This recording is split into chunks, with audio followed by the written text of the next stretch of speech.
उसका लड़का बोला, माता जी क्यों इतनी चिंता करते, आप निर्भय होके जाइए, मैं संभालूंगा इनको। बोले अरे मैं तो इसमें रोजाना पानी वगैरह देती हूँ। उन्होंने बोला कोई बात नहीं, मैं भी दे दूंगा। कभी देखा ही नहीं था पानी कैसे देते, क्या करते हैं।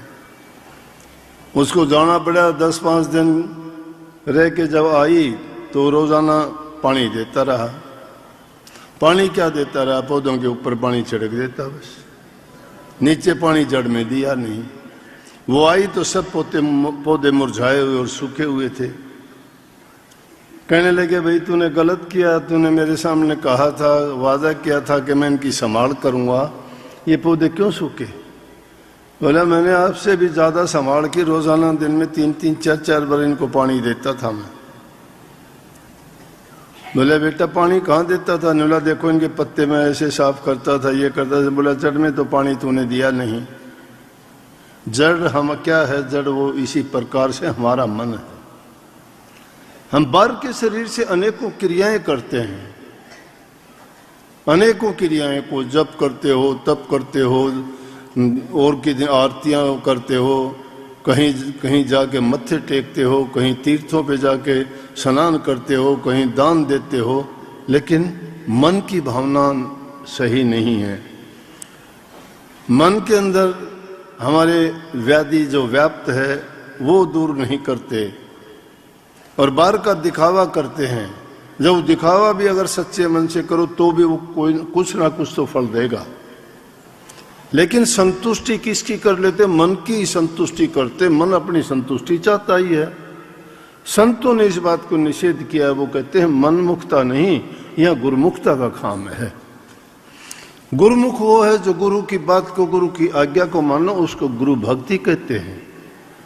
और गुरु भक्ति किससे होगी, नाम भक्ति, गुरु भक्ति सेवा भक्ति से प्राप्त होती है। ये सारी की सारी चीजें गुरु की, जब सानिध्य में हम रहते हैं, गुरु की आज्ञा का पालन करते हैं, सच्ची भक्ति वही है। इसीलिए स्वामी जी महाराज ने कही गुरु भक्ति दृढ़ के करो पीछे और उपाय, बिन गुरु भक्ति मोह जग कभी न काटा जाए, झिन्ने बंधन चित्त के कटे नाम प्रताप, मोटे जब लग जा नहीं तो झिन्ने कैसे जाएंगे। मोटे बंधन जब तक नहीं कटते हैं, झिन्ने कैसे कट जाएंगे। उस जड़ तक पहुंचने के लिए पहले बाहरी क्रियाओं को तो सुधारना पड़ेगा। हम तो बाहर की क्रियाएं भी, जिस चीज की भी हमारी इच्छा होती है, जो भी हमारा मन चाहता है, उनसे बाहर निकल नहीं पाते। कहने को तो गुरु को अर्पण कर देते हैं कि मैंने तन भी दिया, मैंने धन भी दिया और मैंने मन भी दिया, लेकिन एक भी चीज नहीं देते उसमें से। ये चीज जो उनके सुपर्द कर देता है तो मन से गुरु की आज्ञा के बिना कुछ नहीं सोचेगा वो। राजा जनक को 1 सेकंड में ज्ञान तभी तो करवाया था, मन में सोचने ही लगा था। अष्टावक्र जी कहने लगे तुझे अधिकार नहीं है इस मन से कुछ सोचने का, तू मुझे अर्पण कर चुका है, मन मेरा है। उसी समय सोचने लगा क्या करूं। एक क्षण में ज्ञान हो गया। जिस ज्ञान का हम ढिंढोरा पीटते हैं, घंटों तक अभ्यास का नाम लेते हैं, तो क्या है वो जंगल में घूमने के समान है। जंगल में टक्करें मारते रहो, राह रकाना ठिकाना कुछ है नहीं, पता कुछ है नहीं। रास्ता ढूंढने के लिए इसे बियाबान जंगल में 2 ही तरीके हैं, या तो तुम्हें कोई आवाज मिल जाए अगर रास्ता भटक गया हो तो, और या कहीं प्रकाश नजर आ जाए। हमारे अंतर में भी 2 ही चीजों के भक्ति के प्रारूप संत मत कहता है, प्रकाश और शब्द। प्रकाश अगर हो जाता है तो अंधकार मिट जाता है, शब्द सुनाई देता है तो समझो कि वो सतगुरु का रूप है, वही हमारा निज धाम और निज धाम की वो ध्वनि है। उसी के लिए हमें सूरत शब्द का योग बता के सच्ची भक्ति जो है, जिसको हम सही मायने में आध्यात्मिकता कहते हैं, सूरत शब्द योग के बिना अंतर का अंधकार कभी नहीं मिटता। बाहर की वृत्तियों को समेट के अंदर में जब जाओगे, जब आपकी सच्ची प्रीति गुरु से जुड़ेगी, जब तक सरगुण को आप नहीं मानोगे, निर्गुण को प्राप्त नहीं कर सकते। वो निर्गुणिया है जिसमें कोई गुण नहीं, ना देह है, ना उसके हाथ पांव है, ना कोई अंग है, ना बोलता है, ना सुनता है, ना देखता है, विदेह है, हाड़ नवास चाम कुछ भी नहीं है। शब्दों में कबीर साहब की अनेक को बात आती है कि बिन बाती का वहां दिया जलता है, बिन वहां किसी बीन बांसुरी के आवाजें और सुर निकलती हैं, वहाँ धुनी होती है लगातार, वो कभी रुकती नहीं है। ये दोनों ही चीजें हैं, वो उसके गुण हैं और वही विदेह रूप में है। लेकिन वो विदेह रूप में प्राप्त तभी करोगे ना जब सरगुण रूप से आपका प्यार होगा। अरे सरगुण रूप से तो नफरत करते हो उसकी, तो कभी उसको ना मिलना चाहते हो, ना देखना चाहते हो, ना सुनना चाहते हो। तीन ही चीज तो सब चीजों में दुनियादारी में मुख्य हैं। अरसंतों ने इसीलिए 3 बंद लगाने बता दिए कि आंखों से किसी की बुराई ना देखो, नहीं तो ये हमारे ख्याल विचारों को बदल के रख देंगे। देखते भी हैं तो अच्छी चीज देखिए ना इन आंखों से। किस लिए आंखें दी थी प्रभु ने? इसलिए दी थी कि इनसे प्रभु के दर्शन क्या करें, और जिसके भी दर्शन करोगे, जैसा भी वो व्यक्ति होगा, जैसे भी उसमें गुण दोष होंगे, या उसके दर्शन करने से वही गुण हम में एक दम से सारा ख्याल वही हो जाएगा। अगर बुरे आदमी के दर्शन करते हमारे विचार दूषित हो जाएंगे, उनका अगर कोई जिक्र करते हो, कोई उनकी चर्चा करते हो, तो हमारे समझ लो कि मन में वही बात घर कर जाएगी और घर उसमें से निकलेगी नहीं। अगर किसी नेक इंसान का जिक्र करते हो तो उसका नाम लेने से ही शांति मिलेगी, मन के अंदर अच्छे अच्छे विचार आएंगे, उनकी दी हुई कही हुई जो भी अच्छी बातें होंगी वो याद आएंगी। इसीलिए कही कि संतों के दर्शन करो, दरस करो, वचन पुनि सुनो, सुन सुन के गुणों, गुण गुण के काट लो सार, काट सार तिस करे आहार, कर आहार पुष्ट होया भाई, जग भय भव सब गई नसाई। सबसे प्रथम काम है, सत्संगों में जाते हो ध्यान से बैठ के आराम से सुनो, दूसरा ख्याल नहीं मन में कोई भी। ये सच्चा सही ध्यान भी बताता हूँ, सही समाधि भी बताता हूँ, और सही सत्संग श्रवण करने का तरीका बताता हूँ। आंखें सतगुरु के रूप पे जमी होनी चाहिए, कान उनके वचनों की तरफ होने चाहिए, हृदय के दरवाजे खुले रखने चाहिए। जो भी वचन सुना जाए उसको अंदर में इस प्रकार से सजा के रख लो कि जब कभी भी तुम्हें जरूरत पड़े तो वही बार आए। जब कभी भी तुम्हें एकांत का समय मिले तो वही चीजें उसमें अपना जहूर दिखाएं, और वही बार बार हमारे मस्तिष्क में हमें। कहाँ फूलों की हुई, फूट गया सिर मेरा, ये देख।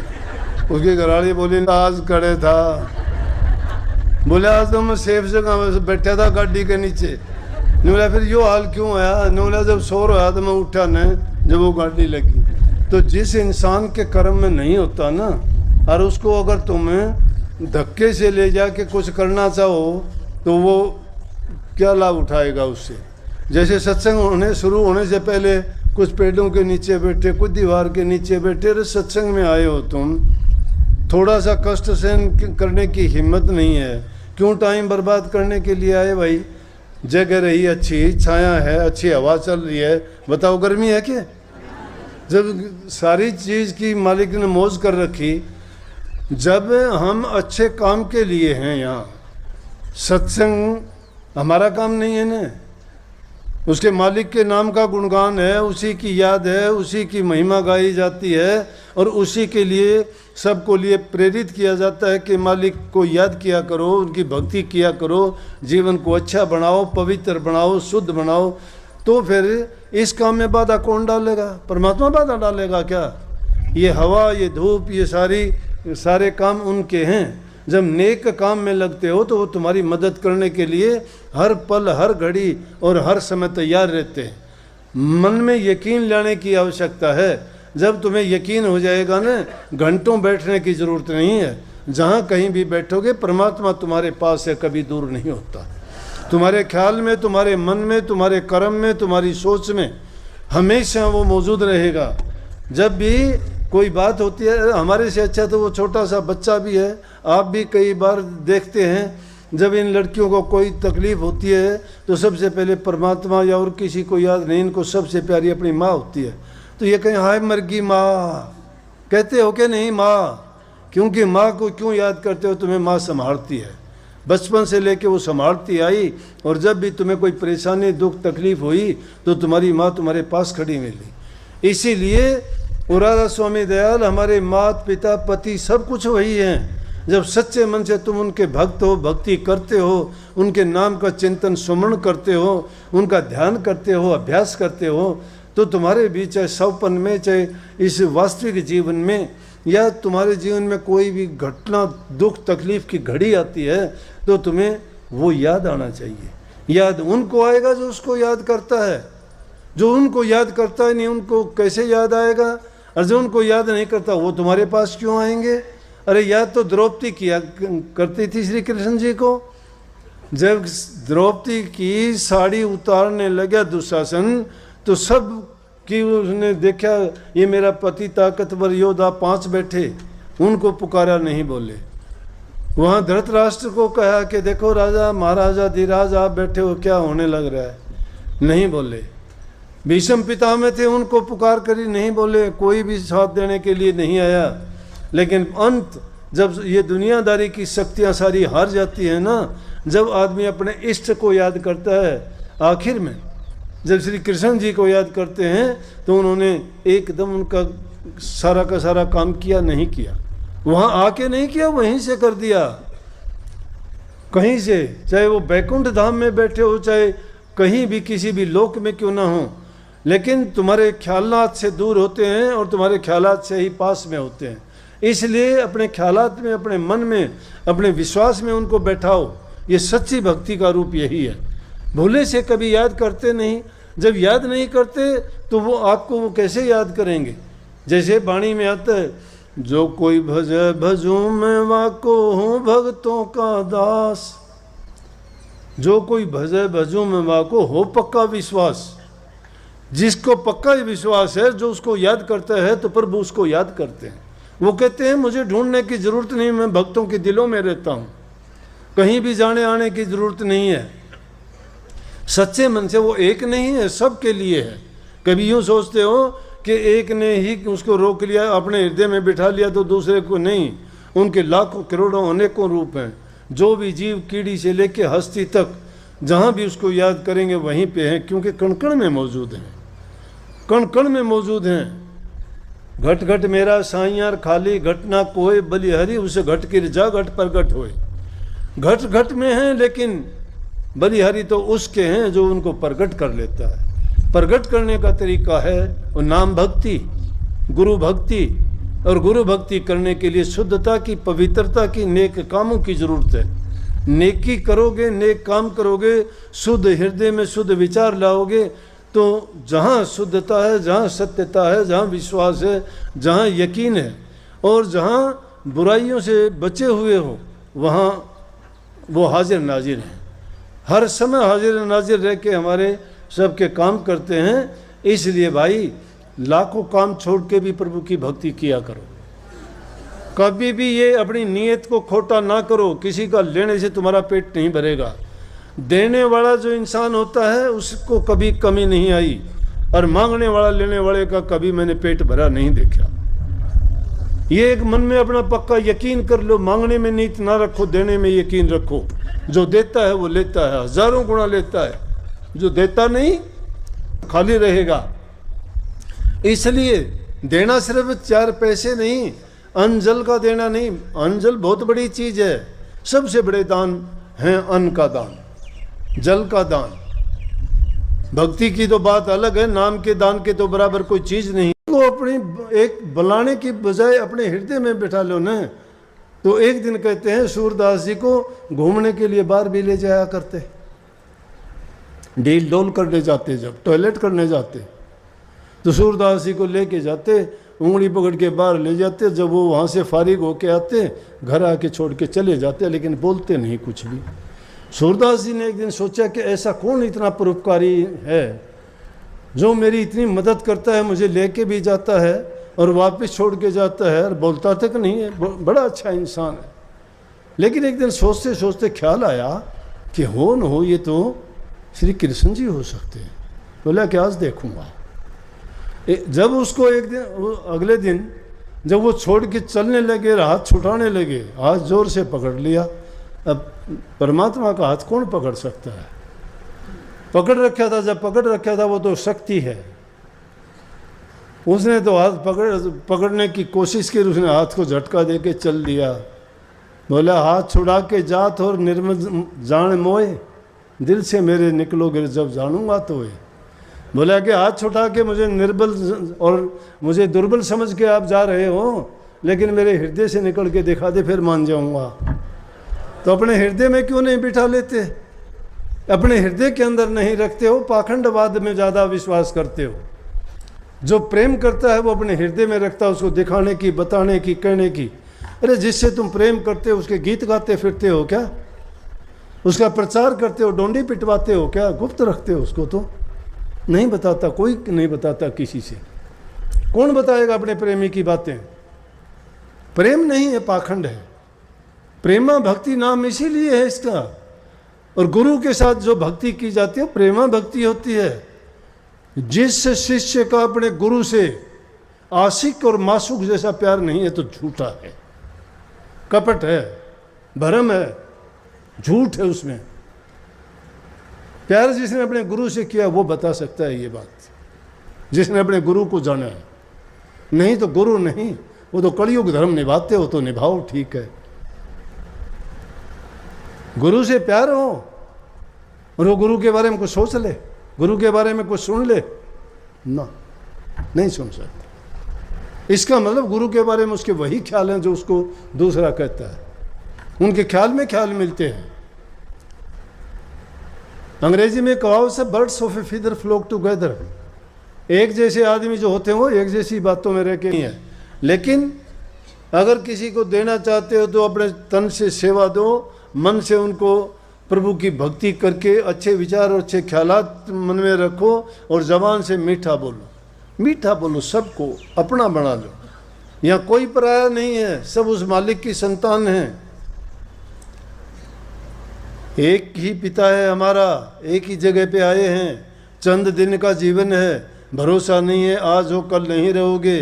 क्यों उसे थोड़े समय के लिए किसी की बुराई अपने पल्ले बांध के लेके जाते हो? यहाँ दुनिया में रहते हो, दुनिया के पदार्थों का उपयोग करो, सही ढंग से करो, बांट के खाओ, लेके दो, करके खाओ। जो इंसान करके खाता है, लेके देता है, अपने विचार अच्छे रखता है, वो अपना सुखाला जीवन जीता है। जब यहाँ से जाता है तो सीधा प्रभु के चरणों में ही उसका वास होता है और दोबारा बार बार इस दुनिया में उसका आना जाना नहीं होता, क्योंकि वो आस नहीं रखता किसी चीज़ की। कभी भी ये ना सोचो कि मैं अगर ये गलत काम नहीं करूँगा, ये बुरे खोटे मंदे कर्म नहीं करूँगा, ये चोरी डकैती नहीं करूँगा तो मैं मर जाऊँगा। नहीं, गलत बात। रहो निश्चिंत, करो मत चिंता, चोंच दे सो चिंत करेगो। पाँव पसार पड़ो दिन सोवत पेट दियो सो पेट भरेगो। जीव जिथे जल में थल में पुण्य पाहन में पहुँचाए धरेगो। भूख ही भूख पुकारत है, सुंदर कह तुम तो भूख भरेगो। ऐसे विचार ना बनाओ, हाय मर गया, मरोगे। नहीं कहो, नहीं, सब कुछ है, सब कुछ है, मौज रहेगी। सब कुछ है, भरपूर है, उसका मालिक का दिया हुआ कोई कमी नहीं है। हर प्रकार से सुखी हो, संपन्न हो। किस प्रकार से सुखी हो? एकदम हष्ट पुष्ट हो शरीर से, दोनों आंखें हैं, मुंह है आपका, दोनों कान हैं, तंदुरुस्त शरीर है, हाथ पांव टांग इंद्री ज्ञान इंद्री कर्म इंद्री सभी तो आपकी काम करती हैं। क्या नहीं है फिर? ये सब कुछ आपके पास है। उन लोगों से पूछ के देखो। लेकिन इस जीवन को कुत्ते की हड्डी ना बनाओ। कुत्ते की हड्डी क्या है कि आदमी लालच में धोखे में आके क्या करता है कि अपनी हड्डी को चूस के अपने खून से वो खुश होता है कि मैंने ये कर लिया। गलत कामों से कुछ नहीं मिलने वाला। अच्छे काम करोगे, मन भी पवित्र, जीवन भी पवित्र और दूसरों के लिए भी आप सुखदायी होगे। उनको भी आप हर प्रकार से अच्छी प्रेरणा दोगे और अपने जीवन में जिसका भला करोगे, उनसे जो दुआ लोगे वो तुम्हारे जीवन में उनका आशीर्वाद ऐसा काम करेगा कि तुम्हारे ऊपर एक कवच का काम, जो आशीर्वाद मिलता है वो तुम्हें हर प्रकार से सुखी बना देगा। इसलिए अच्छी दुआ लो किसी से, अच्छे वचन पाने के लिए उनकी सेवा करो, मीठे बोलो और नेक कर्म करो। घरों में माँ बाप की सेवा, बुजुर्गों की सेवा मुख्य करके काम है। बुराइयों से बचो। तुम्हें कहीं जाने की जरूरत नहीं, बेशक मंदिर मस्जिद गुरुद्वारे ना जाओ, बेशक इन गुरुओं के पास ना जाओ, बेशक कहिए, मैंने बेशक क्यों लगाया, जाओ लाल आपको, क्योंकि नेक कर्म करने वाला जाएगा वहाँ। बेशक उनके लिए कह दिया कि उनके पास जाने से पहले अपने माँ बाप, सास ससुर, बुजुर्ग, दुखी, उनकी सहायता और मदद करोगे ना, तो वही मंदिर भी जाएगा, गुरु के पास भी जाएगा, वो नाम भी जपेगा, वो भक्ति भी करेगा, क्योंकि वो रह नहीं सकता। जिसने नेकी सीखी है वही नेक काम करेगा। और जिनकी नीयत खोटी है वो चोरी में, डकैती में, छल में, बेईमानी में नीयत अपनी खोटी करके, खोटे कर्म कमा के पाप के ऊपर पाप, सिर के ऊपर पाप की पोट बांध लेते हैं और वो गठड़ी ढोते ढोते 84 में चक्कर काटता हुआ है जीव बेचारा धक्के खाता है। इसको ठिकाना नहीं मिलता और इससे अच्छा अवसर कभी नहीं मिलता कि इंसान का चोला मिल गया। इंसान का चोला जिस इंसान को मिल गया, उसमें भी हर चीज से भरपूर, संपन्न, सुसज्जित है, हर चीज से कोई कमी नहीं। ज्ञान, बुद्धि, विवेक सभी काम करते हैं। फिर किन चीज़ों में लगा दिए अपनी बुद्धि, मन, विचार और अपनी शक्ति को? नेक काम करो, अच्छाई के रास्ते पे चलो, सच्चाई के रास्ते पे चलो। अच्छे काम करोगे, दूसरे का अच्छा करोगे, दुनिया से सुखा ले जाओगे, नहीं तो फिर दुनिया में मुड़ के कोडी कंगले भिखारी बन के आओगे, मांगते फिरोगे, पशुओं की तरह रहोगे। फिर इंसान का जीवन अब भी कई लोगों को नहीं देखते। को गंदे मंदे कर्म करने वालों को क्या उनका हालत हुई है, उनकी इसीलिए हुई ना कि उन्होंने अच्छे कर्म नहीं किए। कर्म का परिणाम कभी आदमी को पीछा नहीं छोड़ता, कितने भी जन्म बीत जाओ पीछा करेगा उसका।